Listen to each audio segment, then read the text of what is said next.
Alright, so the lighting is kind of wacky in my room right now, and so this is the angle, this is the shot we're going with, so work with me here today.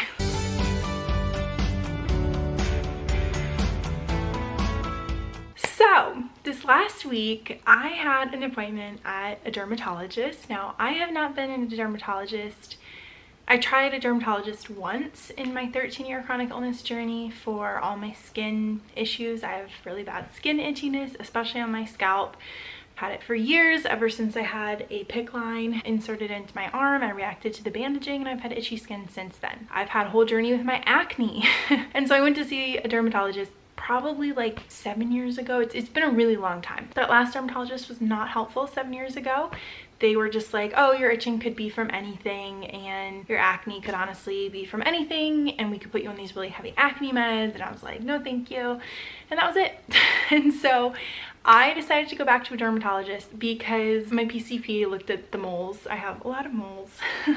I have a big one on my back and I have one on my hand here that doesn't look great. Just the edges aren't super well defined and a little concerning. So she was like, I'd really like you to get these checked out. So I decided to go back to a dermatologist after all this time. Now I went with her recommendation of a dermatologist. I did not go back and see the dermatologist that I saw like 7 years ago. And I really liked this dermatologist actually. But anyway, I went into the appointment thinking, okay, I'm gonna have a mole check today, and then we'll also bring up the skin itching, the scalp stuff, different stuff like that. So I went in and I had this list of things, and I always come prepared to doctor's appointments. Maybe at some point I'll do a whole video on this of how I prepare for doctor's appointments, because I bring my laptop in, I have my notes all set up, I have my health history, I have everything easily accessible for whatever they might need, because I have such a complicated health history and I have so many different health issues going on right now. And the nurse kind of heard my list and she was like, yeah, we're not gonna have time for that today. So basically just like prioritize what you want. And when the doctor comes in, she'll, you know, go down the list of priority and we'll probably have to schedule another appointment to go over everything else. So I was like, okay.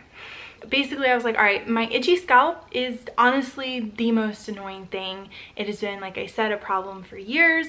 Earlier this year, I was diagnosed with seborrheic dermatitis. It was a whole journey. I went to one doctor and she was like, wow, the lighting is getting crazy in here. Sorry about that. It's all natural lighting, so this is what we deal with when we're dealing with natural lighting. One doctor I went to, she was like, oh, you just have a dry scalp. And I was like, I really think this is more than dry scalp, but whatever. And then my PCP, who I absolutely love, she said, no, this is like more than dry scalp for sure. I think you have seborrheic dermatitis. We're gonna try you on a scalp steroid, which is like an oil that I put on my scalp multiple times a week, and also a medicated shampoo. So I have been treating my seborrheic dermatitis for probably 6 months now at this point. And while I would say it has gotten a little bit better, my itchiness is still really, really bad. And my symptoms are like a bright red scalp.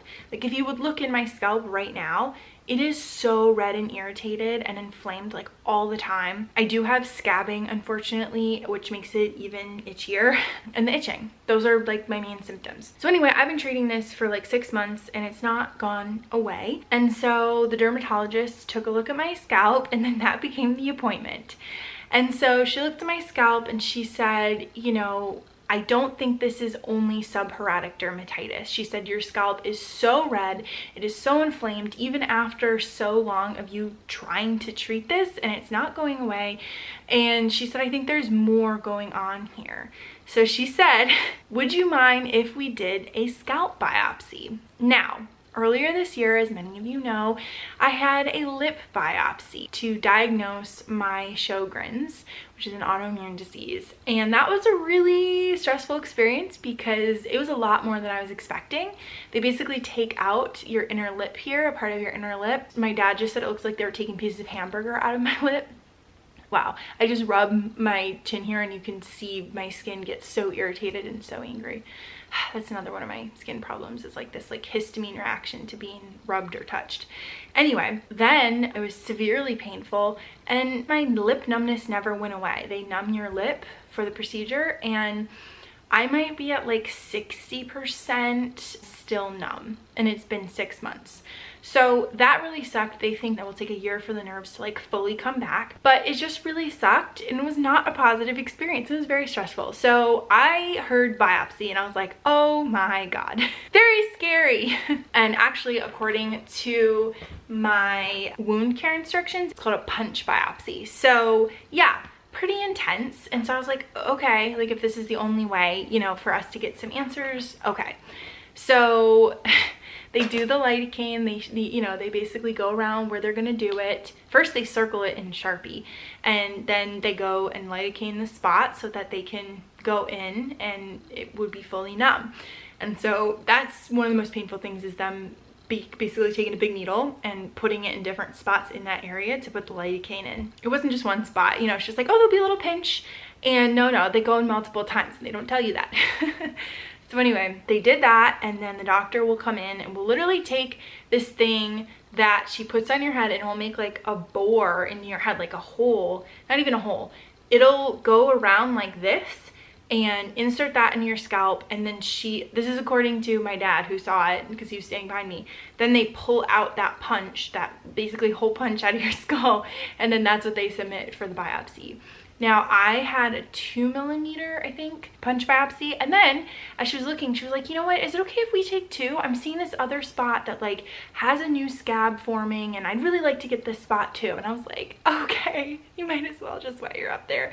I was like so unprepared, and it was painful. And so then the second one, my dad said, was a 4mm, because she said, I was like so in shock that I was not listening to what they're saying, but she said like, okay, give me the 4mm one.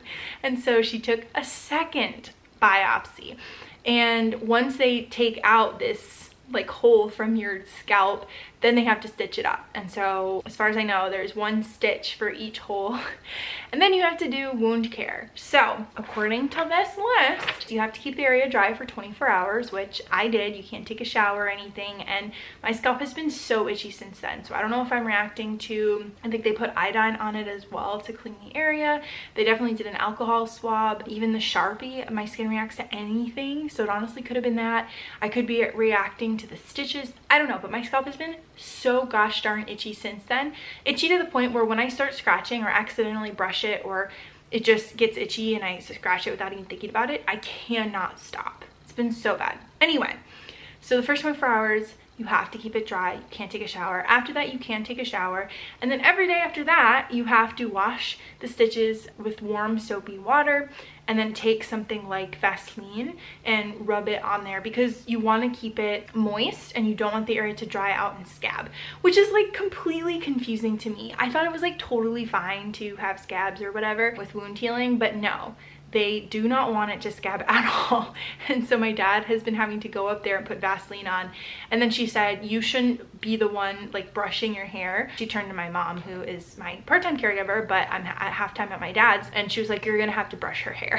So my caregivers have been having to brush my hair too, which is crazy. So anyway, we're having to put this Vaseline on once a day in the area to keep it moist. It so far has been 3 days since the procedure. Like I said, it's just so freaking itchy, and I don't know why that is. When we came home, I had to put mittens on because I was so itchy and I was afraid I was gonna scratch it accidentally. The other day too, I don't even remember what happened. Oh, I was putting my hair back and my pinky nail accidentally rubbed one of my wounds, and it hurt so bad. I could tell that I had actually pulled out like a little bit of skin, which was gross. It hurt so bad. That was like the second day, I think. And so I've been so careful since then. It hurts to have my hair up because the hairband is usually in this area. I've been having to do like a low pony if I have to put my hair up, and so if it's in this area, it will actually be rubbing or pulling kind of on the areas that have the wounds.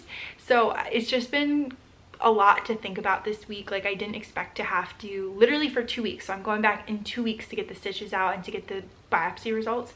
I wasn't expecting for the next 2 weeks to have to do this whole Vaseline thing, and so we didn't even have Vaseline in our house. We had to go buy some. So that's been totally unexpected. She did also say that some of my follicles, like 2 hairs, were growing out of some of the hair follicles, which apparently is not normal. And so I don't know, like I was like, well, what can the biopsy tell us? Like what do you think's going on? And she said, I think something autoimmune is going on in your scalp, and I don't know what that means. So stay tuned for 2 weeks from now when I get the biopsy results, because this has just been kind of out of left field, but I'm really hoping, fingers crossed, that we will get some sort of answers. I have had scalp itchiness for so long. I've been on 2 Benadryl a night for several years, Montelukast, which is an itchy med, and then also Allegra, all for my skin itchiness. Now I'm trying to wean off the Benadryl because it's really bad for you. So I'm down to 1, but my scalp itchiness is so bad. So like, this is something that has just been in the background for years that's been really annoying. It's not my most debilitating symptom, but it is really annoying and does definitely impact my like quality of life. So I'm really hoping we get answers. Like, fingers crossed that in a week and a half when I go back for the next appointment, we will have some sort of information of maybe something that's treatable, that we can go forward knowing, oh, I have this, or oh, I have that. And we will know what is going on, because this has just been such an ongoing problem. So I'm really grateful that she went into it really listening to me. She did check out some of my moles too, and they looked fine, thank goodness. Yeah, she went into it being like, taking it seriously, being like, let's look into this, let's, you know, do this biopsy, and then we can figure out what it is so we'll know how to treat it. So I'm really hoping that all that goes well. This whole week has been so unexpected. Like, yesterday I had to get blood work done, and I literally got 16 vials of blood taken. It's been a week, y'all. It has been a week. And my phlebotomist, the person who takes the blood, she was like, this is the most amount of blood I've ever taken. She kept telling me to talk to her because she was like, I want to make sure you're okay. She was like really actively concerned about me. I was kind of feeling like weak after. So that was a whole experience. So my body has had a lot taken out of it this week. It's had holes punched out of its scalp. It's had 16 vials of blood taken out of it. I also had to get an x-ray yesterday. So I will continue to update you all, you know, as I get the biopsy results. Potentially I can get them sooner. She said we might call you if we get the results sooner, and then you would come in and discuss all of it, but we might, you know, call you if we have the results sooner. So fingers crossed, that would be great. And I also had a bunch of blood work done, and I'm really hoping that all of that is totally fine, because we were looking up some new things we never looked up before. That's why I had 16 vials of blood done. It was 4 different doctors. I had to schedule 2 back-to-back appointments so they could get all the paperwork done. Yeah, and then the x-ray. I'm really hoping we are getting some results soon. And then in a week, no, less than a week, this next week, I'm going to the Lyme Research Center at Johns Hopkins to get checked out, because my whole chronic illness journey started with a positive Lyme diagnosis and a co-infection. The rest of this year is so busy. It is literally full, and it is 100% doctor's appointments. It's kind of crazy, but I'm really hoping that we're gonna get some answers, and we're gonna figure out some of these things and what's been going on, and maybe get more answers that will help us with like treatments and just helping with symptom management. Again, everything I have is like chronic and there's no cure. It's all just symptom management, but hopefully it helps just take the edge off some of these symptoms, you know, because like the scalp itchiness is just so bad, and I'm gonna have to go completely off the Benadryl at some point, and I am not emotionally prepared for that because it is so itchy just on one Benadryl. So I'm hoping we find some answers to aid in this skin journey. And I really appreciate you all for listening. Thank you so much for sharing this journey with me. I will continue to keep you all updated, and more to come. Bye everyone.